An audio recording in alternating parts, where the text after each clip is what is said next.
Welcome to a new edition of the Famous Interviews with Joe Dimino. On this episode, we talk with therapist, author, and YouTube creator Shannon Petrovich.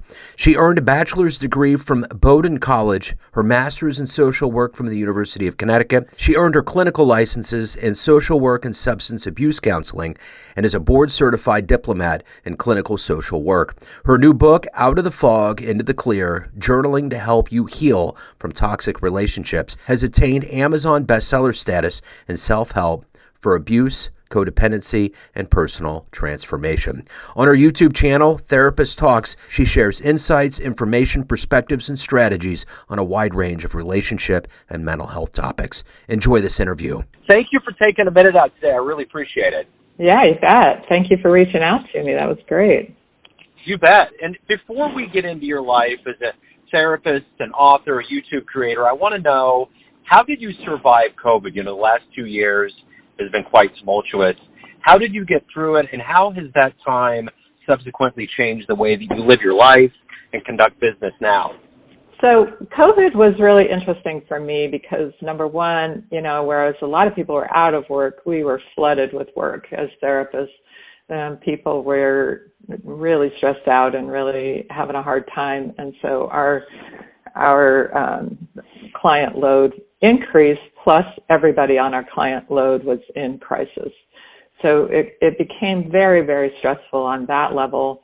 But then the other thing that happened, which was the blessing, was that suddenly, out of the clear blue sky, whereas Medicare and the other insurance companies have refused to pay parity when it comes to video conferencing, all of a sudden they got their act together and were able to pull it off and pay us parity for video conferencing. So instead of driving 50 minutes across town and back to go to my office, I can walk across the house and sit down at my computer and log in. And actually that's been amazing because over the past couple of years, it's given us the opportunity to travel, to be in the mountains during the summertime, and be able to work from wherever I am. And that's been wonderful. So I'm grateful for that part. And I'm grateful that it helped me to be able to be there for people without endangering them or anybody else. From my end of things, I have a son who's on the autism spectrum, and we started doing telehealth, and I love it. I can't figure out why we didn't do it before, because it was the same situation. It was getting out of school, to budget the time, to drive, to get there, and you kind of leave thinking, we could have done this, other ways. I mean, it is good face-to-face, but I think that there's levels of therapy that are just fine communicating over video conference or phone. So let me ask you this. I'm going to simplify what you do to a certain degree. I'm going to put you in front of a bunch of third graders at a career day, and one of the kids is going to look up at you and say, they're going to say, what do you do for a living, and how are you qualified? How would you answer them? Oh, goodness. I talk to people about their feelings and their relationships. And I went to college and graduate school in order to be qualified. And then in addition to that, I did a lot of years of supervised counseling, and then have been on my own for a number of years past that. A few years ago, I decided that helping people just one person at a time was a little too stingy, and I wanted to share with more people. So I started a YouTube channel, and that YouTube channel is called Therapist Talks.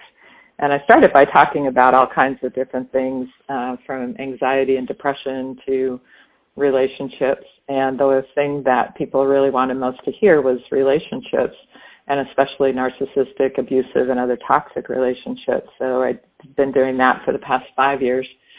And then a year ago, I decided I needed to pull it all together to help people actually get well. And I wrote a book and put that out in May. Talk to me a little bit about how you got into this line of work. Obviously, all of us, the seeds that are planted in us in childhood are huge. What did you want to be when you were little? What did you envision your life being? I always wanted to be a veterinarian or a doctor, and that was always my focus. When I hit college, what I realized was that the science end of things was not where my passion was. It was really in understanding people. and how they work in terms of their psychology and their emotions and their relationship struggles and skills, and really understanding that was where my passion lived. And when I went to graduate school, that really confirmed that, and that was where I really pivoted. And then from there, it was what's beautiful about being a clinical social worker therapist is I've worked with young kids. I've been an art therapist. I've been an equine therapist, and I've worked with the elderly and just everyone in between. So it's been a very eclectic career, and I've just loved every bit of it. That's wonderful. I can say, from my end of things, I have a son. He's 18 now, and he's had therapy his whole life. He's been on the autism spectrum, and he's required a lot of therapies. And I've always been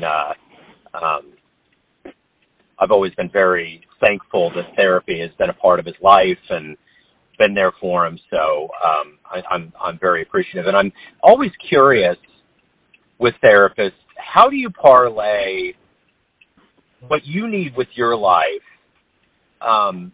and then what you can give the client, so you leave enough for you? How does that work for you? Not always very well. So I've definitely hit burnout a couple of times in my life, and usually on the heels of doing something really wonderful and amazing that I was really passionate about. And each of those times that I've hit burnout, I've had to regroup and retool. And this last time, a few years ago, or a number of years ago, it was, on the heels of starting a therapeutic boarding school for teenage boys. It was a ranch. And so I got to be the equine therapist and program director and the clinical director, and it was something I'd always wanted to create my entire life. And so we got to create it from the ground up. It was extremely exciting, turned into a wonderful program, and I hit burnout hard about 10, 12 years in. So had to ratchet back, and then eventually quit for my own sanity. So it's really essential, and it's so easy to give and give and give and then have nothing left. So I've really, I think, found a pretty good balance now, although it still gets ahead of me sometimes. But I know that I have to keep filling up the pitcher, or there's no water to give to anyone else. So I need my downtime, my hiking time, my mountain time, my time with family and friends, and prayer and meditation and exercise, and just all that self-care that I teach about and all the work that I do. I have to have it for myself, or I'm no good to anyone. The other thing we need in our lives are people that we look up to. Who's been a role model or a hero for you? Oh gosh, so many. My mom and dad are initially, and they're both just incredible people. My dad was a surgeon, an orthopedic surgeon, and was one of the originators or pioneers of the arthroscopic knee surgery, which is now done by everybody. But that was back in the day. And I actually, back in my teen years when I wanted to be a doctor, I was his scrub nurse in the pathology lab or in the morgue. So we were working on, he was practicing his skills on dead knees. And so that was amazing. And, but my dad was always passionate about helping people. And he showed me that throughout his life. He was on vacation. He and my mom were on vacation in Belize when the Guatemalan earthquake happened.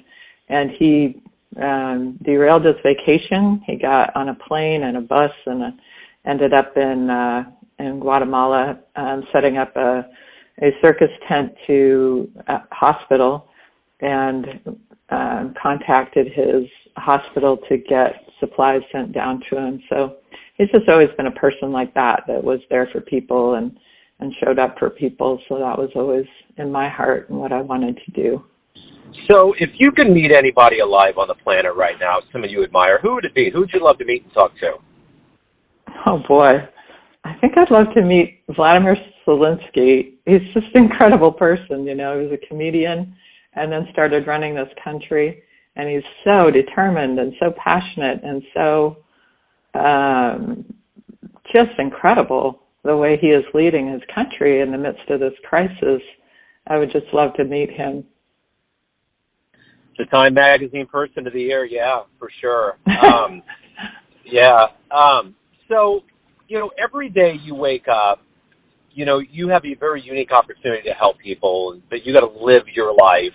What is it that motivates you? What is it at the end of the day when you sit back and think about your day that makes you feel the best and motivated to do it the next day? I think when I was a teenager and in my early 20s, I felt like I was always having to try to figure it out and make it up and just had no idea what I was doing.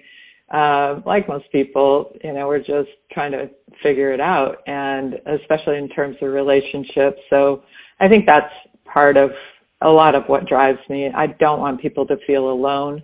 That's what drives me in my Therapist Talks videos, in my book, and in my work every day. When someone tells me I feel heard, I feel seen and known, and they tearfully tell me that is the first time they've felt that, and that really matters. That's kind of why I show up every day. Or if I have people chiming in on a live stream from all over the world and they say, thank you for being there for us, and you help us make sense of this nonsense that we're living in. I think that's part of what drives me too. So speaking of your 20s, as you mentioned, if you have a dream tonight, you run into the younger version of yourself, and you could give that young version a piece of advice based on the wisdom that you've gained throughout your life and all of the roads that you've traveled down, what would you tell your young version? I would really try to help her understand who she is, because I think that's one of the most tragic things that is going on in our culture today. We don't know what self-esteem really is. We have these really messed up ideas around that. So on one hand, we think that it's our bank account, our job, our livelihood, our other totally superficial things. It's, for girls, it's their hair and nails and, how many likes they got on Instagram. It's just awful to try to create a life if your sense of self is all wrapped up in superficial garbage. And so, of course, people are anxious and depressed. And, of course, they have difficulty with relationships.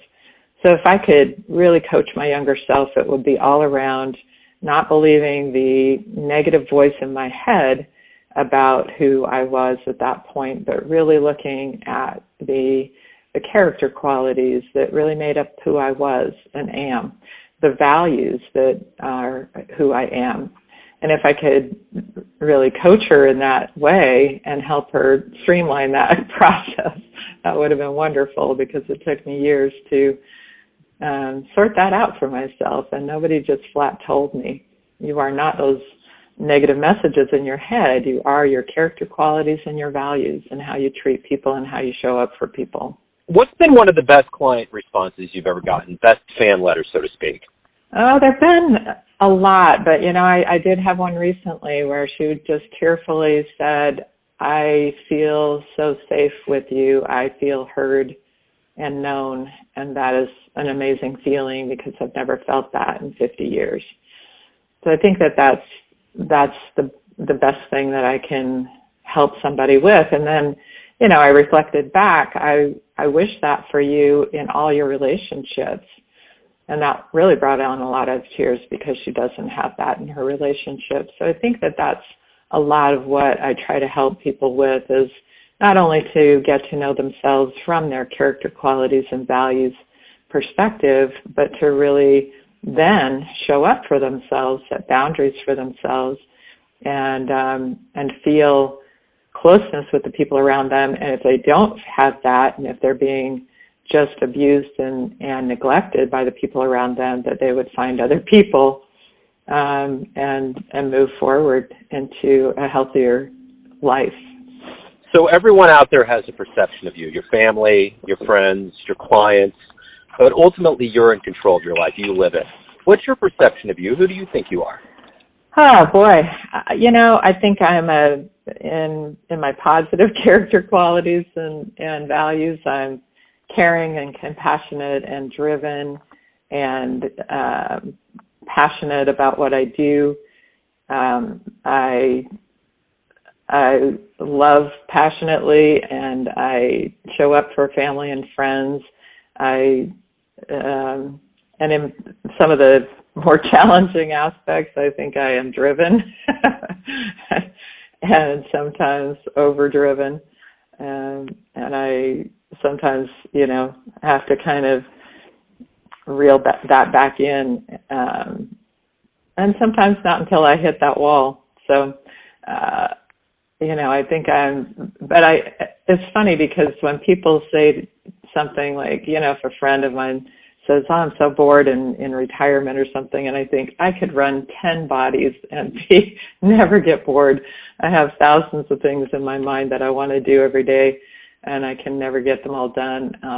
So for me, the challenge is always kind of ratcheting it back and finding a way to balance things out. If anyone out there wants to know more about you and your services, anything involving your world, where's the best place on the web for them to go? My landing page is nofoggydays.com or therapisttalks.com, and there you'll find the link to my book, the links to my Therapist Talks YouTube channel. Also, I do some blog posts and podcasts and things like that, and also a newsletter that you can sign up for. So visit me on nofoggydays.com. Shannon, thank you for opening up. Thanks for your time. Have a great holiday and a great 2023. Thanks so much for having me. This has really been a pleasure. Thanks for tuning in to another famous interview with Joe Dimino, where we cover the world of art, literature, spirituality, therapy, and business from around the globe. If you want to hear more interviews, visit the Famous Interviews with Joe Dimino channel on YouTube.